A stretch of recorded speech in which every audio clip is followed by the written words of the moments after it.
folks, here we are, an unscheduled program and an excerpt from a recording of The Messiah from 1954. Very good to hear it. Yes, and Frank, thank you for taking the call, and I know you're busy, so... No. Look, I've made arrangements. Everything's okay. Oh, look, that's great. Look, I am inspired, so I thought I'd come up and share my... whet my appetite. Now, mine's coming up in 2 weeks. Yes, that's right. You're going to the Big Hamer Hall Bash, aren't you? Hamer Hall, yeah. Yay. Tell us about yours. Oh, look, I was just blown out of the water. This was a sort of something we didn't expect. We were given some free tickets for a concert. I don't know if we won them or we got them somehow. And we didn't even know what we were seeing. And then we only discovered yesterday, on Friday, that it was actually The Messiah. And... Wow. Yeah, at the Recital Centre. Surprise. Yes, indeed. And it was with the Melbourne Chamber Orchestra. Oh, lovely. Yes, and with Sophie Rowell as the director. She's beautiful. Yeah, magnificent fiddle player. Lovely player. Yes. And she organises a lot of things like that. Yeah. I think she's taken over the realm from Bill Hennessy for that orchestra. Yes, but I've been to performances where she's actually been the sort of, she got it all together, you know. Okay. Oh, tremendous. Well, I think that's, yeah. This is an entrepreneurial role, or she has had in the past. Okay, tremendous. I'm just trying to remember what it was. It was very good anyway. Yeah, she's also had a tutor role with the AYO for one of their concerts. Really? Yeah. I reckon she'd be lovely. Yeah, she was great with the kids. She was amazing. But she's a force of nature. She's the most amazing fiddle player. Yeah. And the choir was a group called the Polyphonic Voices. Now, I don't know much about the choir, but it was a very small choir. So I went in there feeling quite sceptical. I thought, this is just going to be another diminutive performance of the Messiah without lackluster and barockish.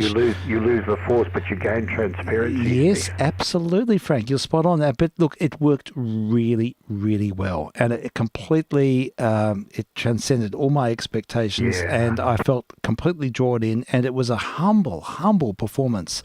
No hysterics. It was just a beautifully felt performance with not, it wasn't a Baroque purist approach at all. It had lovely phrasing. And the choir only had 5 people per part. Yes. And, I can imagine how good it would be. Yeah, and they all spaced out, and they had the sopranos and the basses. The basses were behind the sopranos, and then the altos was only 2 female altos, and the others were countertenors, and then they had the tenors standing above them, and then the full orchestra.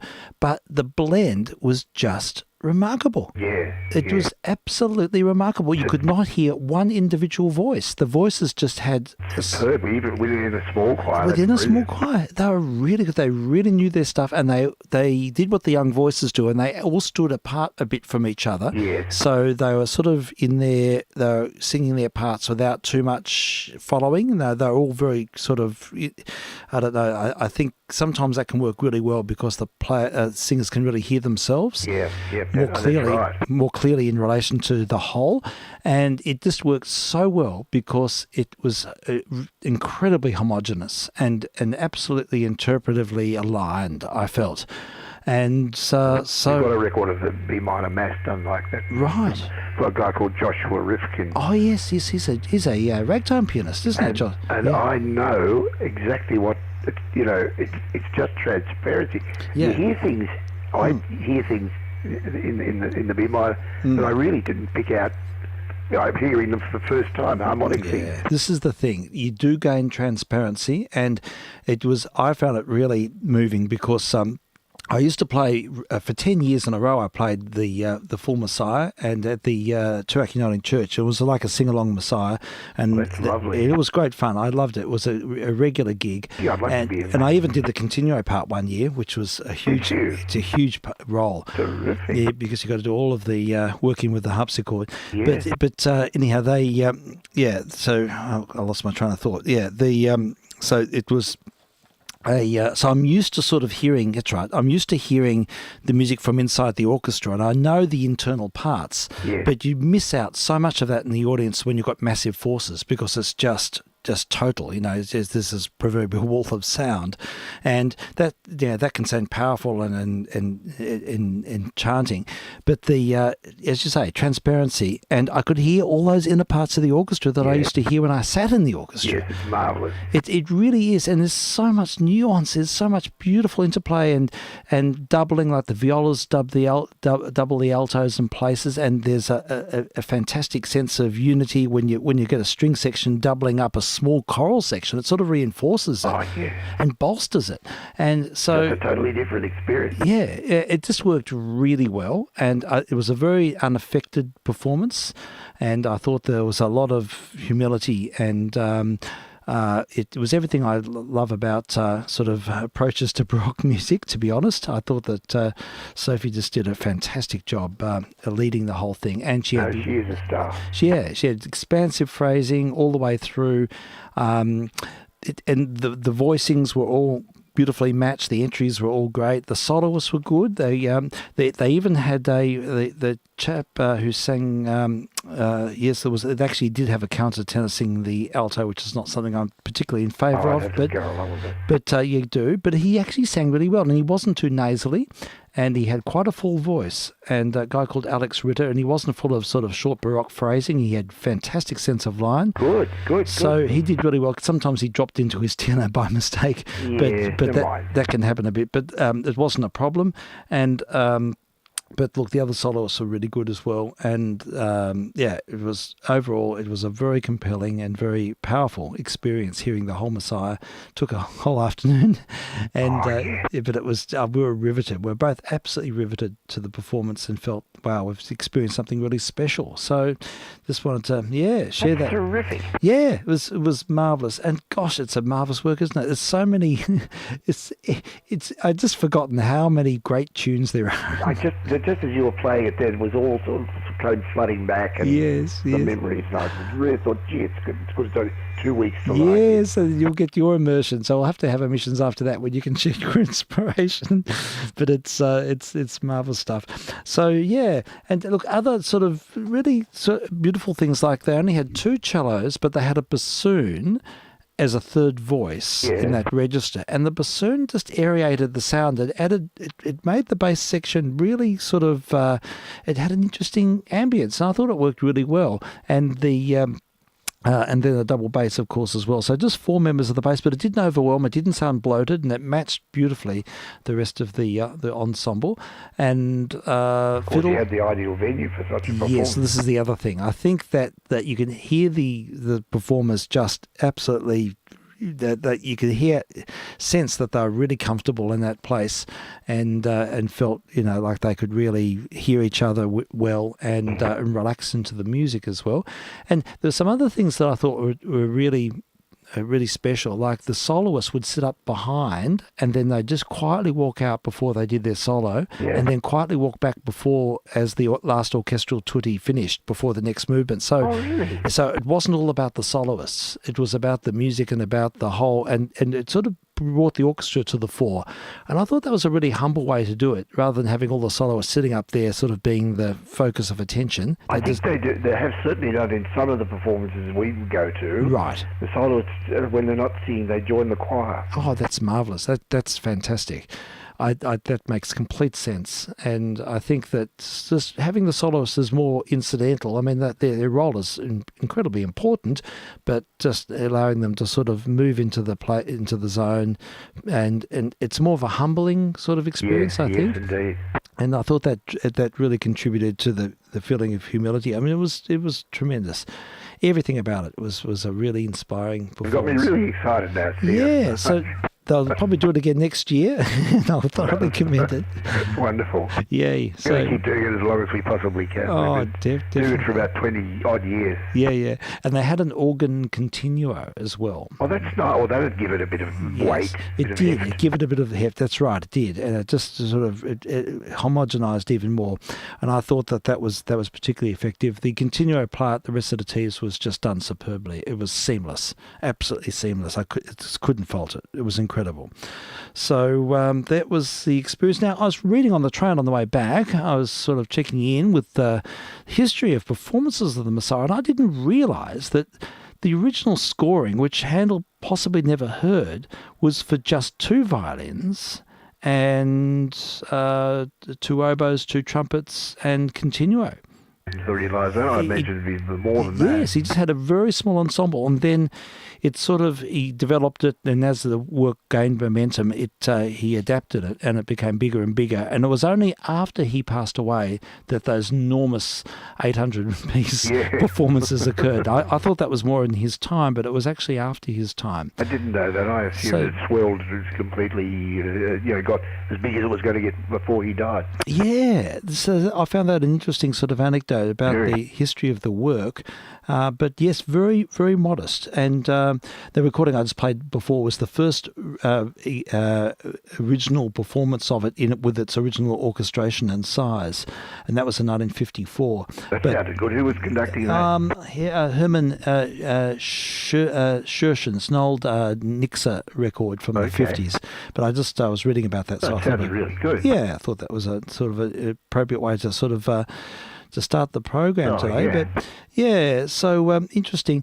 But yes, the history is it just sort of became more and more bloated and bigger than larger than Texas, and every choral society in England was embracing the work. So it sort of became this monolith, which is fine. It's great, and I love those big performances too, and from a different vantage point. Oh yes, it's a different experience. It is. It's a totally different experience, and such a powerful piece that it does work so well, no matter how you approach it. But I was just taken back by how well small forces can bring it to the fore. I think it would only work with great music, the small performance. I think you're right. It has to be really, it's so exposed. Yes, I agree. I gather that too. So interestingly, Mozart was the arrangement that we mostly hear of the Messiah, played by symphony orchestras and such, is the arrangement Mozart made in the 1780s, which is fascinating. I know. Yeah, he had performance all on its own. It's got its own instrumentation. Yeah, apparently he dropped the solo trumpets down an octave. The trumpet shall sound at an 8 trumpet. Yeah. So he changed all that because I think the thought is that in Mozart's time, this is 20 years after the work was written, there weren't so many high trumpet players around. Something like that. Yeah, it does actually sound a bit funny when you hear the trumpet shell sound, and it's not a trumpet. It's not a trumpet. Yes. He included 2 clarinets, 2 trombones, and horns, and sort of just gave it the classical treatment. That's right. But and then there's numerous other adaptations of it as well. I think the Mozart version is not my favourite, really. Yeah, it's quite different. And he was sort of, I think he found it a hard thing to do because I think he felt there's evidence that he was worried that his adaptations might sort of compete with the work or diminish Handel's writing. So he was, but I think he wrote for the forces that he had on hand. But it is interesting that he did make an arrangement of it. It did very interesting. I mean, it's obvious he hadn't ruined it or anything. No. He just adapted it. Yeah, and. But I just didn't realise it was written for such small forces at the onset. Yeah, and although it says here that Handel apparently it was first performed in Dublin. Yes, that's right. And then it was a lukewarm performance, and it was only in the year or so later that it sort of really gained momentum, and then he reorchestrated it, and then he added to it, and then it just grew and grew. It got a life of its own. It did. It's a sort of still has. Absolutely, it does. It's a work that's always sort of adapting to whatever forces at hand. And sounds fresh every year to me. It does. Always sounds fresh. It's so well written, and the tunes are just so enduring. It's marvelous stuff. So, and the soprano did a fabulous job with. That's good. She's very important. Yes, and she was great. She's a young soprano. What's her name? Her name, Elspeth Borden is her name. Yes. Yeah, so quite young. Not a huge voice, but just perfect for that size, and it just worked superbly. So, and tenor was a guy called Christopher Watson, who used to be. I've heard of him. Yeah, he's quite a well-known person by looking at his bio. He might have been in one of my performances. Yes, he may well have done it. I think he's done it a lot before, and it says he was with the Tallis Scholars for 550 appearances with the Tallis Scholars. choruses. He's big time. So yeah, he was really involved as a chorister, and he would be in his late 50s, early 60s. Yeah, that's right. And a guy called Nicholas Dinopoulos on the bass, who was very passionate bass, and did a great job. And the trumpet, piccolo trumpet, he was a young fellow. But gosh, he did well. Played it and he played it very legato. The trumpet show sound. I don't like this Yes. Poking at the notes. Yes, exactly. Often it's performed too staccato, and it just sort of loses its breadth. He played it with supreme legato. It was just amazing. It's wonderful, Steve. I thought that was just heaven. I loved it. Yeah. So we couldn't stop talking about it, and I still can't stop talking about it, because sometimes when I hear a performance like this, I think, wow, there's hope. That's it. Yeah, That's it. it's really good to hear. That packed out recital centre, so it was good. So there we go, Frank. I had to give you the Very wrap. good indeed. I had to get it off my chest. Oh, well, that's good. Do you feel better now? Yeah. So, I'll just tell you very briefly about Harold's. yes, of course. Now that was yesterday. Yesterday, Wasn't it? Yes. Harold Fabricant. Of We had a course. lovely afternoon. Please tell me. And very briefly, he played. He's got a penchant for finding people that you've hardly heard of, composers, and Okay. he works with a younger guy called Daniel Missendorfer, Yeah. who is on Sunday morning sessions on MBS. Okay. Sometimes on the hymns and the organ and choral music. Yeah. He's and they've located, or he's been discovered, but Harold's promoting him. English late 19th century pianist and composer called Hurlston. His last name. Thurston. Hurlston. Okay. TH or H? H.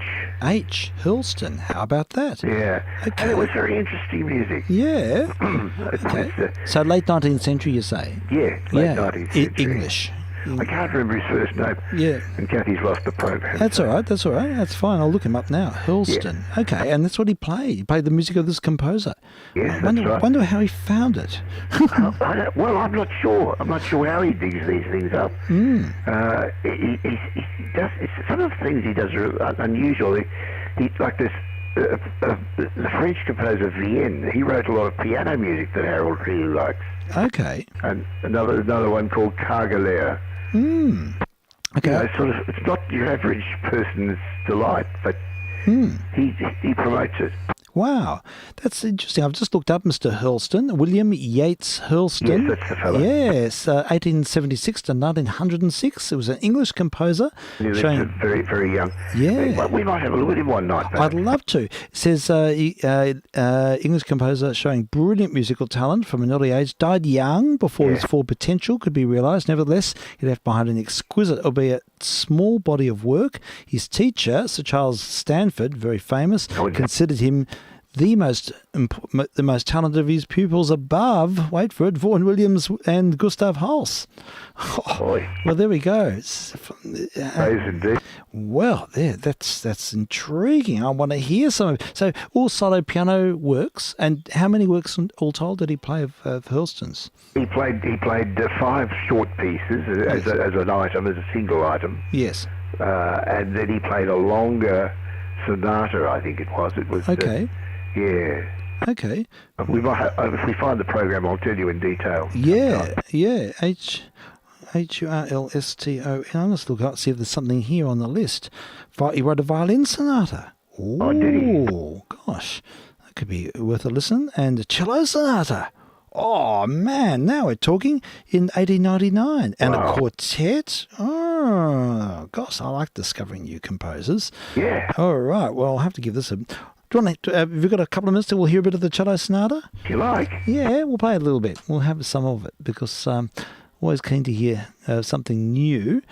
And I had no idea about this composer at all. So, yeah, credit to... One of the things that he played, he said, would be almost certainly the first time it's ever been heard in public since it was written. Wow. Well, how enterprising is that? And Wow. We'll hear a little bit of his style, 1899, and his cello sonata now. This is great. I'll be The keen. sonata sounded a little bit Brahmsian. Yeah, that would make sense. It would be interesting to know if he's sort of the Brahmsian school or the Wagnerian school. They're two very significant different schools. No Wagner. I think Brahms would have, he would have favoured Brahms. Yes, Brahms favoured counterpoint and more sort of more complexity, voices and such. All right, let's hear a little bit. I'll just play a couple of minutes and of the music of William Y. Hurlstone, his cello sonata from 1899. Just queuing it up. Might take a moment. I haven't tested this first. Looks like it's finding its voice.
We go. Oh, there's a little excerpt from a cello sonata from 1899, William Y. Hurlstone. Yeah. And it's beautiful. I love it. It's very nice, isn't it? It is very lyrical and well written. He understands how to write for the cello very much. Well, that's good. Yeah, I was wondering about that. Yeah, it's got the score. It was one of those sites where it brings up the score, so we get all the information there. But that's really good. Yeah, it's interesting. I couldn't help thinking to myself in The Messiah that Gilbert and Sullivan was influenced by some of Handel's writing. Yes. I sometimes think things like Why You the Nations so furiously ranged. Yes. I just sort of hear echoes of Sullivan's writing in that. So, yes, I know what you mean. Yeah, I'll play a little bit of it now. Just have a listen. And just for the listener, this is some of Messiah. It's from part 3. But see what you think. See if it evokes Gilbert and Sullivan vibes.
do the nations so furiously rage together?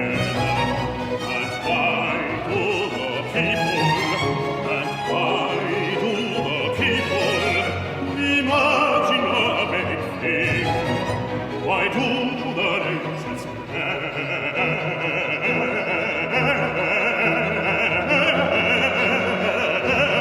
rage so furiously together, so furiously together?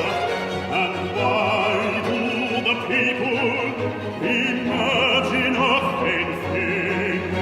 Imagine a vain thing. And why do the people imagine a vain thing?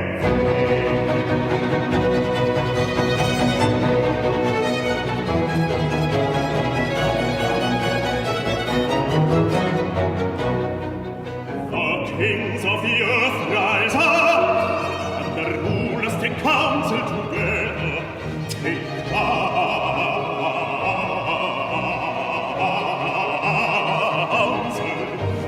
counsel together against the Lord and against his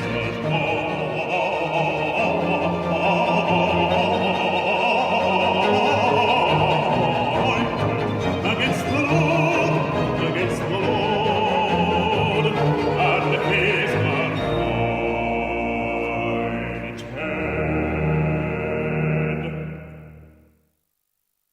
Okay, there we go. And yes, that's oh, I love this. There's the Symphonia. It's all marvelous stuff. But yes, there we have the Why Do the Nations? Counterpoint. It is. It all just sort of happens, and it's full of this marvelous sort of searching, and it's incredibly inspired. The other thing I was fascinated to read was that, I mean, look, we all know he wrote it in 24 days or something ridiculous. Yeah. He wrote the piece really, really quickly. But the first act, the first part of it, he wrote it in about 3 days. Really? Yes. I mean, it's staggering. How do you do that? And how do you do it? He must have had the ideas in his mind. Interestingly, it also mentions here that the score is there's a lot was assumed, and he would, and you can see it. And I had a look at the facsimile on the way home as well, and I've seen the facsimile because we had a copy of it at the uni, and also there was an exhibit of the original facsimile in the London Museum. Where was it? In the London Library, the where it's held, in a glass case. And I went and had a look at it, and it was open on the page of "I Know My Redeemer Liveth," and I thought, this is it. This is the document, you know. But I never forget that moment. But that score has been copied and bound, and it's in a lot of university archives. So I've looked at it in detail, and you can see the haste. He doesn't put bar lines in a lot of places. He leaves big swaths out of the score. He wants to get it down while he. Yeah, it's really fast writing, and you can see, and he's used red pen everywhere, or red pencil, and scribbled out bits, and just arrows pointing to this and that, and it's you can. Mine must have been going at a million miles an hour. It must have been, and. Yeah, so he left out big sections simply because it was either doubling, or he said that the article I read suggested that the copyist would know what his intentions were. Yeah. And so, yes, Kate even remarked, gosh, there's no bar lines here, and there's whole sections without bar lines because he just sort of furiously wrote this thing out. So that's quite intriguing in itself. Most intriguing. Yeah. It's consistent with it being written at breakneck speed. Yes, that's right. But yes, only a matter of days for the first movement. But apparently that was part of the course. He would often write. Really, he wrote Samson. Started writing Samson a few days after the Messiah had finished, and that also he wrote Samson in less than a month. So that's incredible. It is incredible, isn't it? So he must have had. I reckon he had it all sort of in his mind. He must have had all the tunes there, and it was just committing it to paper. Possibly, yeah. Yeah. Even in his subconscious, just waiting to break free. Yeah. Extraordinary, isn't it? Oh, it is extraordinary. Yeah. What a genius. Absolutely. So yes, the British Library, it says here, is where that's where I saw the score. But yes, I'd seen that. I Know My Redeemer lives in front of me. The ink, the page. It's sort of like, amazing. But anyhow, so there we have it. There's bit of inspiration, and I've learnt about a new composer as well. So, what else? What was it? Just the music of Mr. No, he played one of the Beethoven sonatas. Oh, right. Okay. The one before the Hammerklavier, the number 28 it was. Oh, really? Yeah. Gosh, that's a big thing. It's amazing. He always self-deprecates. He said, well, I can't really play this. This is too hard for me, but he said, I'll give it a try. Oh, good and he on always him. plays it perfectly. I'm sure he does. I'm sure he plays it really well. That's Really. phenomenal. And you had an injury, I think you said. So Yeah, it's his little finger. Yeah, so how's he It's working? permanently bent. Right. So he's got a hammer finger or something. Yeah. And so what's he had a fall. Oh, really? And a break. So Yeah. how's he dealing with that? 'Cause little Well, fingers. it's better. 2 weeks ago he did the organ because Yeah. the finger was not well enough for him to Yes, I play remember piano. saying that he did an organ recital. Yeah, yeah. And because he didn't have to press the keys down so much. That's it. That's Yeah. it. Oh my goodness me. That's Afterwards, yeah. somebody asked him about his Stewart piano, Yeah. and he proceeded to give us about a 15-minute talk on Stewart. Oh right. Now is he? Are they still being made? First met Stewart when Stewart came to tune his piano. Oh, is that what it was? He was a piano tuner, and, Yes. and also he was doing a course at this stage at some tech Yes. on how to on piano maintenance. How about that? Hard, more in-depth piano maintenance. Yes. The mechanics of the piano, not just tuning the strings. Of course. Yeah. Right. And from that, Stewart got the idea that he could build a better piano than he was fixing. Wow. What? How? And the rest is enterprising. history. Isn't it extraordinary? Because the Stewart pianos have a remarkable sound. It's a sort of, it has like a staying resonance, doesn't it? Yes, and Harold put it this way, that he said it's got an extremely clear sound. It's not. It hasn't perhaps got the mellowness of a Steinway, but the payoff for that is that you're hearing things more as they're being as they're being composed, at what the conductor would normally want. Yes, interesting point. Yes, as I understand it, the Stewart pianos, the little bridges, the bridge that sort of harnesses the string at each end, is somehow it's created in the vertical domain rather than the horizontal. Oh yes. So it allows it still is the end point of harnessing the string.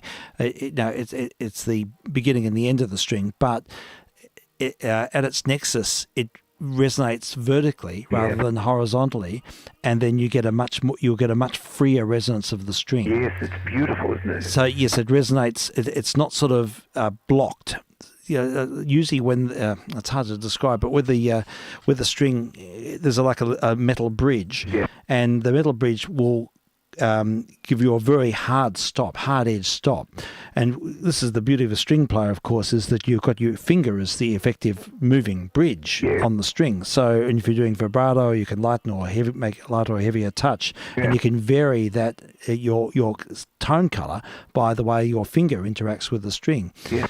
So, but with a piano, of course, it's just a purely mechanical device. So nothing you can do about you can't. But if you have a bridge at each end, which resonates in line, so if you can make it resonate in line or move in line with the string, you'll get a more natural resonance. You won't get that sort of hard edge. And so it's something like that. It was to do with the bridge. I saw it described, and I thought, gosh, what an extraordinary innovation. And I think each string is cradled in a little V. It's like a little trough of a kind. And so something I'd love to. I've never heard one live. I'd love to hear it. Yes. But and I'd like to hear more about that about the design. Now, what interests me is Stewart made about. Most of the universities bought his pianos. Some of the concert halls bought them, and there are some in private collections, like Stewart, isn't it? Is the fellow? Stewart. Yeah, like him. And so, is he still maintaining them? Is he still building them, or what's this? No, he's retired. Right. His son has apparently taken over up to a point. Right, because they're Still in business. okay. So they probably only produce a couple a He year. can still buy one. Right. Yeah.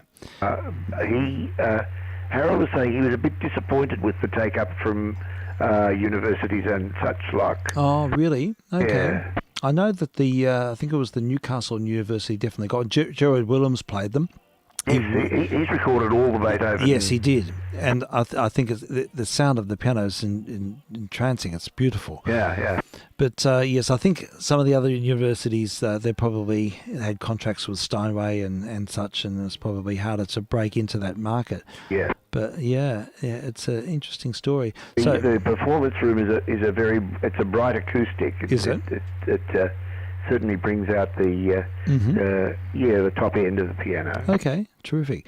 Interesting. There were some great innovations in piano design. I know that the Blüthner pianos used to have like a resonating string in the top 2 octaves. Did they? Yeah, it had a passively resonating. Yeah, a passive resonator string. Oh boy. Yeah, in tune with it, but above, about a 2 or 3 millimeters above. Yeah. And tuned in, and it would just give you a passive resonance to increase the sort of the glow of the sound. Like a sitar. Yeah, a little bit like that. Yes. So it had a fourth string. We nearly got a Blüthner once. We were offered it for nothing, and. It was a huge piano. It was enormous. It was 11-foot grand. It was it would have taken up half the house, and it belonged to a friend of ours who had had terrible tragedy in their family, and they had to get rid of everything, and they offered it to us, and we were really excited. Except we had it checked, and it was full of woodworm. Oh no! And it was completely full of it, and to the point where the piano was just junk, sadly. Oh, what a shame! And it was a beautiful 19th century instrument. It had probably been in Australia for a long, long time, but it was riddled. It was totally riddled. The whole soundboard was full of it. Yeah, and it just was unredeemable. So it was a lost cause, really. Yeah. So, I remember looking at that characteristic of and apparently the Beatles recorded all their recordings on the Blüthners. Right. Yeah, apparently they had one in the Abbey Road studios. Oh, interesting. Yeah, and it's got very, very crystal clear upper octaves. But that's another piano design of interest. And so, yeah, it's a fascinating topic. Yay. All right. Well, I suppose it's getting to the top of the clock. This is just a short program. Oh, well. I just thought I'd chime in with a little bit of shared inspiration. And it's good to hear about your concert too, Frank. Yes. Yeah. One quick tidbit. Yes. I was listening onto a news. Yes. I can't remember what station it was, radio news. And I heard somebody being interviewed. I was just listening very casually. I heard a voice that I thought I recognised. Okay. I listened more closely, and it turned out to be an interview. Yes. About. Just hold on, would you? Yeah, sure. An interview about the poor people who were killed by methanol poisoning. Oh. And it was really an interview about methanol and how it works. Yes. And you might be able to guess who. Somebody who was an expert on such things and dying. Yes, I can imagine. Okay, well that's ECG. Yeah, absolutely. Now I've got a personal take on this because a friend of my daughter's was close friends with one of the girls who died. Oh no! Was in her football team, so Liv was out at her friend's house consoling her the other night. Stayed up all night together, and they had a little ceremony. Yes, they've had a vigil in Melbourne, I think, and there was something public, but there was also her friends in the club got together last week, and Liv was involved with that. She said it's beyond tragedy. It's just so terrible. Yeah. But it's interesting they got David to talk about that too. They did, and then later on I heard him on TV doing it quite an extended interview. Really? And I learned a great deal. Right. Fancy that. You know, when you get methanol poisoning, the way they treat you? What do they do? They give you more alcohol. Do they really? Ethyl alcohol. Is that right? How bizarre is that? That's a strange thing. Wonder why. Is it? Well, I think it's that the way the body treats. I don't know. It must be something to do with the way it metabolizes it. Yeah, metabolism. You can possibly feel it more and then back off or control it through through administration. Something like that. I'm sure David could expound on it. Yeah. But he was extremely lucid and very wonderful interviewee. Yeah, I read on it makes the organs shut down or something. It has this terrible effect. Yes, it does. It destroys the organs. Oh, it's so terrible. It's a terrible thing. It's a horrible thing. Methanol. Goodness me. Is it in any product that we... I mean, I know that's methanol. I know I use isopropyl alcohol for cleaning tape heads and rubber and various things. Here I've got litres of it here. And I know that's supposed to be very, very dangerous. You never even think of sniffing that or drinking that. But I hope not. No, not anyone would. But, And of course, methylated spirits. Yes, that's right. Yes. It reminds me of poor old Bick Spiderbeck. He used to drink Ed Pettard's hair lotion Oh my God. at the end because, yes, he needed his alcohol fix and there was probably something like metho in the hair lotion that they used to use, the Brill Cream lotion. And it was a bloke in our street in Box Hill who drank such things. I don't think he drank them to any extent, but he was hopelessly addicted. Oh, that's really sad, isn't it? He was walking past one day and he stopped to talk to me and he was telling me about. Yes. He just wanted to go. Oh no, it's a sad story. Yeah. Oh, look. On a more positive note, I did hear back from Drew. Now we did a program on Friday night on Nocturno program, and now the next morning I sent a link to it to Drew Diamond. Oh, good. Because we sort of dedicated the program to him because I know how much he enjoys that piece. Yeah. And he got back to me and said he really enjoyed it. So that's lovely. That's good news. Yeah. He would, with a warm greeting. So yeah. So there we go. We say hello to Drew. Yay. All right then, Frank. Well, as things stand, I'll wind up with. Looks like we've got some. Messiah, I think we've got something from the Messiah here still going on the screen, so I'll just let this ride for the program today, but we'll be back again on Friday. Should be right, Friday night. Yeah, should be okay. Yeah, I think so. It seems like a long way. It's the pointy end of term, so there's a lot of wrap-ups, but if I can, I will, because I so enjoy doing the thing. I've got, I do have a busy time because I'm actually involved with, I think I mentioned this, a concert, and I've got to play on stage in the recital centre. Oh, wow. Yeah, so this is coming up. This is the week after next, and I've got the music, and I was freaking out a bit when I was listening to the concert there today. I was thinking, gosh, it's so revealing. You can hear everything everyone's doing. Yeah. So I've got to get back, although the music I'm playing is not that hard, I've got to get back into doing an hour or half an hour a day of scales and drills just to get my fingers nimble. Yes. And then hopefully I'll be in good form for the performance. But you do need to build up for these things. But that's on about the 8th of December, I think. Right. And right. With rehearsals before. So next weekend should be okay. Sunday, I've got a rehearsal for that event, but Friday night and Friday afternoon at least should be fine. Sounds good. I think I'm pretty sure I'm right. Yeah. All right then, Frank. We'll catch up then, and we'll I'm sure we'll have more to talk about with mutual inspiration. It was a great mission. Anyway, I enjoyed it. Yeah, it's great. It's short but good. Yeah, good to chat. All right. Well, I'll just ride out with a little bit of Messiah for the next bit. Second evening, listener. Have a good week, listener. Yay. And come back for more if you wish. Absolutely. We certainly do hope so. Thank you, folks. Have a great week. Thank you, Frank. And vk3sl. Saying cheers for now, and we'll be back.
and the darkness is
Listening to excerpts from Handel's Messiah. I'm going to play some more, folks. I love this music. Here we go. Part 3. We'll hear the last section of this esteemed work. I'm vk3sl.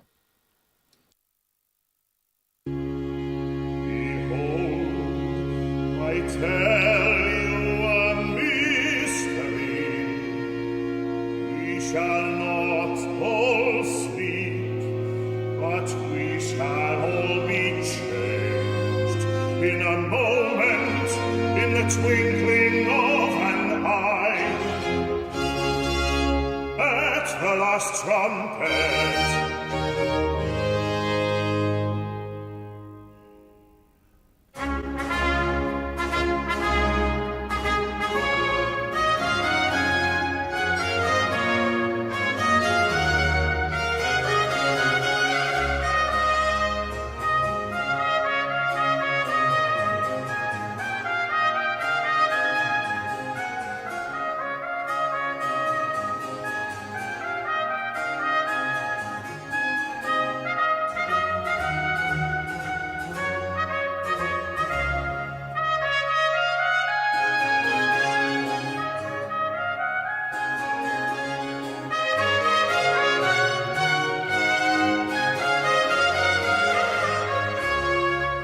trumpet shall sound, and the dead shall be raised,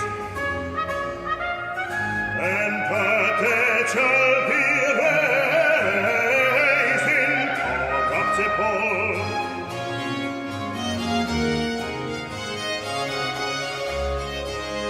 The trumpet shall sound, and the dead shall be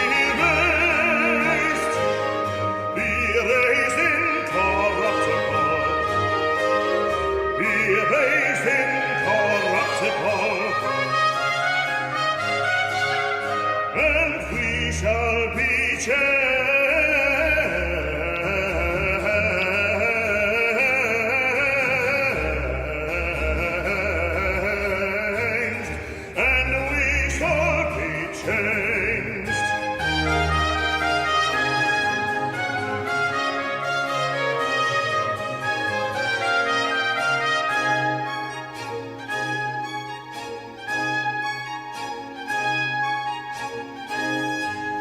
Trumpet shall sound, the trumpet shall sound, and the dead shall be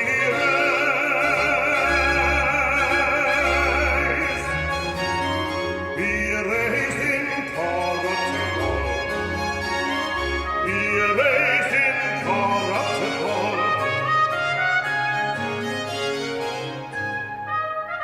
And we shall be changed, be changed,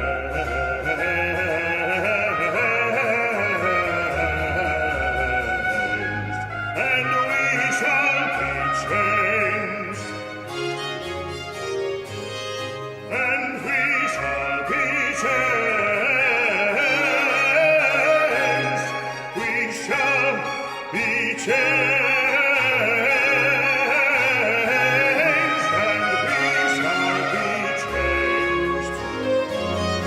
And we shall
Let's sing it to the thunder from Poland unto the land. Let's sing it all the glory, unto thee.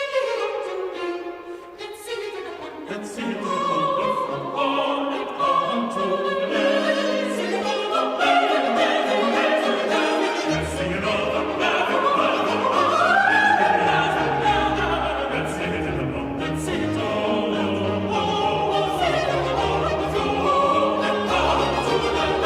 let's sing it all the glory,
And good peoples, that's the end for today. We'll have to wind at this point. We've been hearing excerpts from Handel's Messiah, a point of inspiration for this test missioner, and hopefully some of the audience too.